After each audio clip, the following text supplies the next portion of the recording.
Welcome back, Shop Rats. Today we're doing another one in our series on shop organization and want to clear the air and clear up a couple of confusing things and maybe set the record straight on exactly why I'm doing this. Well, we can get into that after the show intro. See you in 5 seconds. I'm Mike. This is My Cars Shop. Somebody recently came cruising through the channel. I don't think it's a regular viewer, and made the comment that I watched one of your episodes from 2 years ago on shop organization, and I just watched the one you did, and your shop is as big a mess as ever. Well, I never said that I had it all figured out.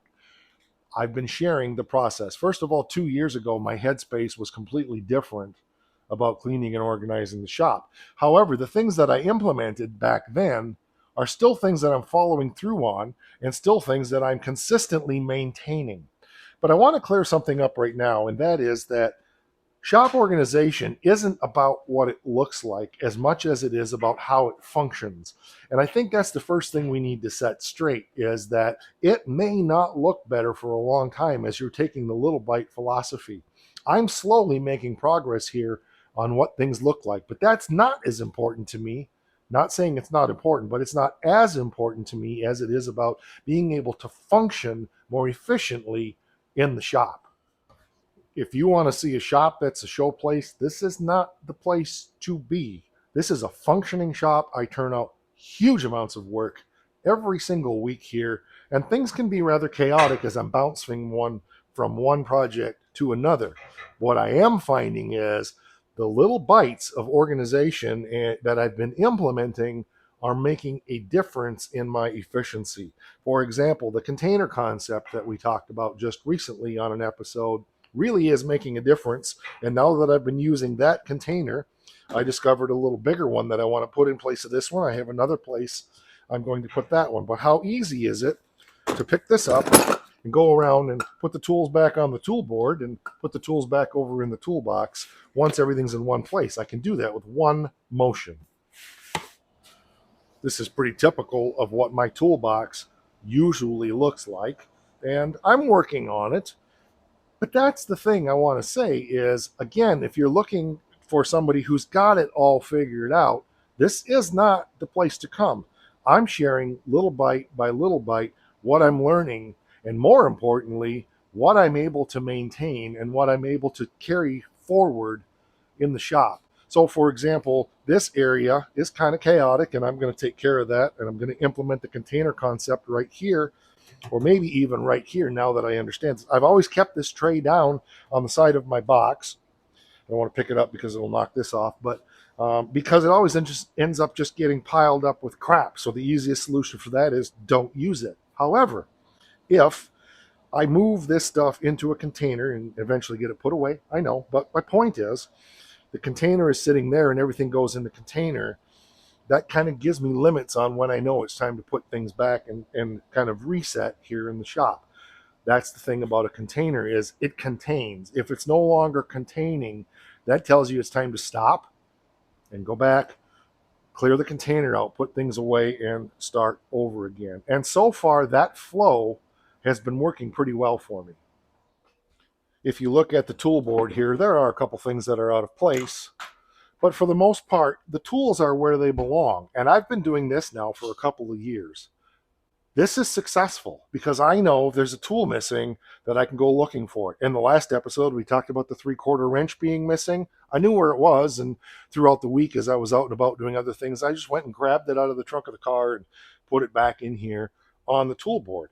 This, to me, is a success because I've been able to, for the most part, maintain this.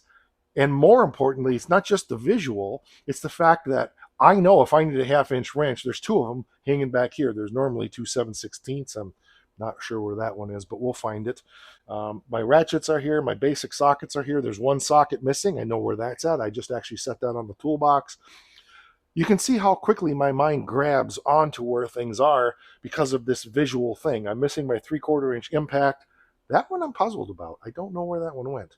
I got to think about that one for a while. But the point is, at a glance, I know what's here and I know what's missing, and often that clues me in to know where I ended up leaving it.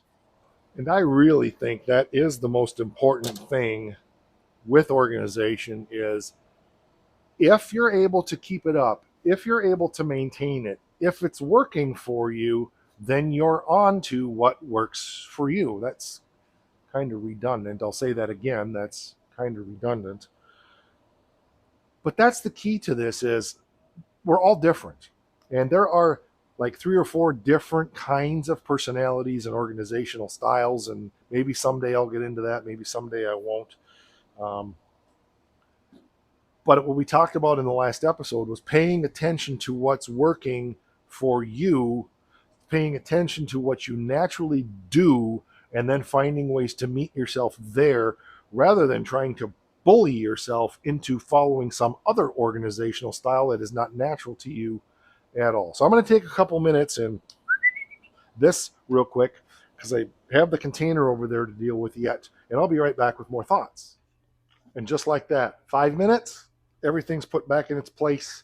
Everything is done except for what was in the container from over there, which I haven't done yet. I will get to that here soon. But everything that was laying on this tray right here was easy to just chuck it back in its drawers as we moved forward with that. So remember, in the bigger picture, it was taking things and putting them back in the general vicinity where they belonged, which was here. I hadn't got to putting things away yet.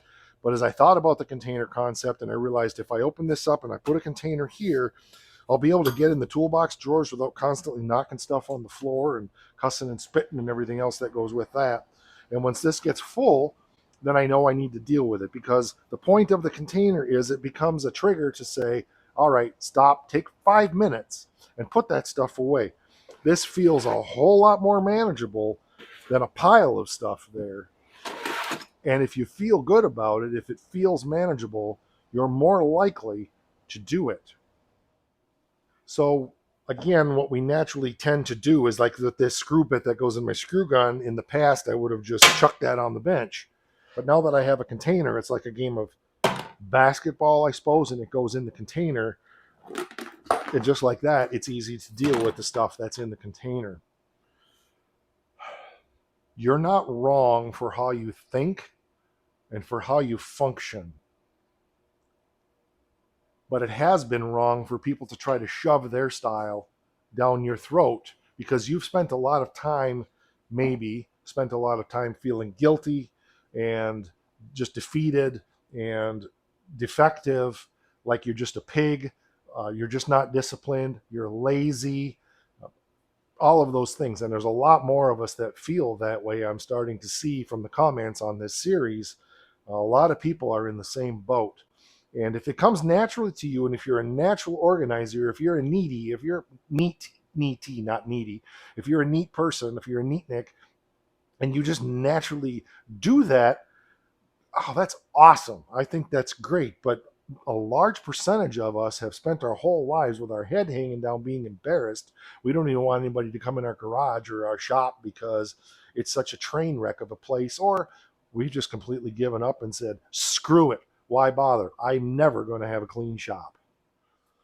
You're not wrong for being the way you are. The disservice that has been given to you is that somebody didn't come along and help you understand how you are rather than trying to shove you into a box or slam a cookie cutter on you and make you do what works for them.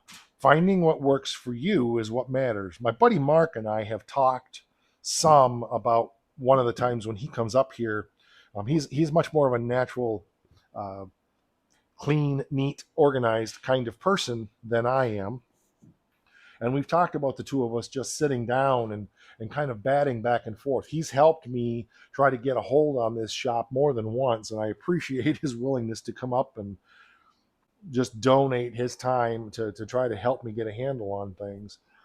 But only in the last little while have I realized why I can't maintain stuff like that. And it's because it doesn't fit my natural style. And so he has his natural style and I have my natural style. And we've been able to have some really good conversations with no judgment either way about just how we think and function. And so I think that's going to be a really cool conversation to share with you at some point. Will we eventually end up with a shop that's pleasing to the eye? I tend to think we will. But if that's your goal, if that's what you're trying to do is put together a show place, shop, so to speak, but that doesn't fit your natural style, you're going to give up. I think that is a benefit of what I'm talking about. Function first. Let go what it looks like. Focus on the functionality first. Focus on what comes natural. Focus on what you're doing. Just observe yourself and start meeting yourself there. And slowly, slowly, slowly, you will grow into. Like my lathe area has actually been pretty good because I haven't been stacking stuff all over it. And I really like that area. And so that's an area now that I tend to want to try to focus on. And if I come in and I see a couple things there, I'll deal with because it's manageable. We want the whole shop to be manageable. But if you try to make the whole shop manageable before you deal with yourself and learning how you function, you're going to give up. Not trying to be doom and gloom. I'm just telling you from 40 years experience, that's what I've done is I'll make my shop look really great and it looks good for a while and then right. But I know what I'm doing is working because I see myself maintaining those deeper changes as I meet myself where I'm at. I've been maintaining the lathe area, I've been maintaining the grinding wall, I've been maintaining the tool wall. This has been a couple years now, and for me to maintain something, yeah, there's a few things that end up in different places because I didn't really label things like I should have, and I'm going to go back and address that at some point. But for the most part, the tools are here. Now, I know I visited that already, but I did want to say that for somebody who watched 2 years ago and said your shop is as big a mess as ever, it's not about what it looks like. It's about how it functions. It may take me 5 years. It may take me 10 years to get the place to the point that I feel like, hey, that actually looks pretty good. That's not my primary concern right now. My primary concern is to be more efficient and not be constantly frustrated because I can't find the stuff that I know that I have. So yes, I still have some other projects I need to be working on, and I want to get this paint area finished up. The weather's finally breaking, and it's warming up a little bit, so I feel like I can move forward on some other things. The shop is actually heating pretty easy today, and I haven't even been out here very long. So a lot more coming. Got some practical daily driver stuff I need to get done. We may share some of that with you. Remember, my car shop is about sharing the journey. It's about sharing the stuff I'm doing. It's about sharing the stuff that I'm working on, whether it's the 70 Challenger, the 86 pickup that we're painting, the 70 Duster, or one of the dozen projects that we have going on here around the shop.